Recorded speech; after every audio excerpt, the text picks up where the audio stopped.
Hello everyone, তো চাঁদনী নকশিঘর থেকে সকলকে স্বাগতম। সবাই কেমন আছেন? আলহামদুলিল্লাহ, আমিও ভালো আছি।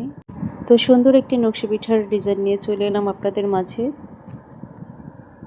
দেখুন, একটি মাত্র সুচ দিয়ে পিঠাতে কত সুন্দর সুন্দর নকশা তৈরি করা যায়। চেষ্টা করলে কিন্তু আপনারাও পারবেন ইনশাল্লাহ।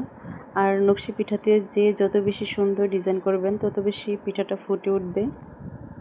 আমাদের অঞ্চলে কিন্তু এই পিঠাগুলো খুবই প্রচলিত। তো আপনারা কোন অঞ্চল থেকে দেখছেন আর আপনাদের এলাকায় কি এই পিঠাটি প্রচলিত কিনা একটু কমেন্টে বলবেন। তো আমার ভিডিওগুলো যদি ভালো লাগে প্লিজ একটি লাইক করে দিবেন। আপনাদের একটি লাইক আরও সুন্দর সুন্দর নকশি পিঠার ভিডিও বানাতে আগ্রহী করে তুলবে। আরও সুন্দর সুন্দর ভিডিও দেখতে আমার চ্যানেলটিকে সাবস্ক্রাইব করে রাখবেন। তো পুরো ভিডিওটি দেখবেন, স্কিপ করবেন না। তো স্কিপ করলে ডিজাইন ভুলে যাবেন, বুঝতে পারবেন না। তো পুরো ভিডিওটি দেখেন। দেখা হবে পরের ভিডিওতে। ততক্ষণ পর্যন্ত সবাই ভালো থাকবেন। আল্লাহ হাফেজ।